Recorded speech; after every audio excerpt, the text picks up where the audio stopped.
नमस्ते। हामीले प्राय योगा भन्ने गर्छौँ, तर संस्कृतमा यसको सही उच्चारण योग हो। योग शब्दको अन्तिम अक्षर गमा कुनै पनि आकार नभएको कारणले यसलाई योगा नभनेर योग भन्नुपर्दछ।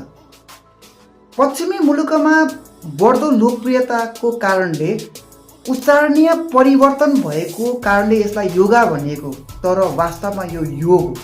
आज विश्व योग दिवस। के हामीले वास्तवमा योग भनेको के हो, योगको अर्थ के हो भनेर बुझ्ने चेष्टा गरेका छौँ?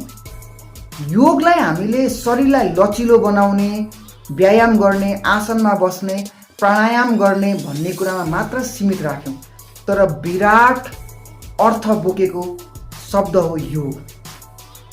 योग शब्दको गहिराई बुझ्नका निमित्त हामीसँग गीता र उपनिषदको ज्ञान हुन जरुरी छ। गीतामा भगवानले यसलाई बडो मार्मिक र सटिक ढङ्गले बुझाउनु भएको छ योग पद्धतिलाई। अध्याय 2 को 47 मा भगवान भन्नुहुन्छ, कर्मण्येवाधिकारस्ते मा फलेषु कदाचन मा कर्मफले हेतुभु मा ते सङ्कुष्ट कर्मणि। अर्थात् कुनै पनि व्यक्तिले निर्धारित कर्म मात्र गर्न सक्छ, फलको आसक्ति नराखिकन। यदि फलको आसक्ति नराखिकन गरेको राम्रो कर्म छ भने मात्रै उसले सुख र आनन्द प्राप्त गर्दछ। फल आसक्तिलाई सम्झी कुनै पनि कार्य गर्छ भने उनले कहिल्यै पनि राम्रो योग या योगी भएर कार्य गर्न सक्दैन। हामीले कहिले पनि गोल ओरिएन्टेड भएर काम गर्ने होइन, हामीले जहिले पनि प्रोसेस ओरिएन्टेड भएर काम गर्ने हो। यो प्रोसेस ओरिएन्टेड भएर काम गर्नुलाई नै योग भनिन्छ।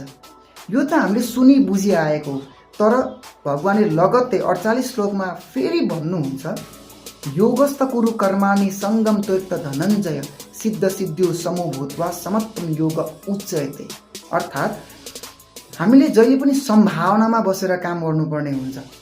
योगस्थ कुरु कर्माणि भनेको सम्भावनामा बसेर कार्य गर्ने। त्यो सम्भावना भनेको सफलता वा असफलता हो। हामीले सुकर्म गरेको छौँ, हामीले अकर्म गरेको छौँ भने हामीले जहिले पनि सफलता प्राप्त गर्छौँ, तर कस्तो सफलता त हामीलाई थाहा हुँदैन।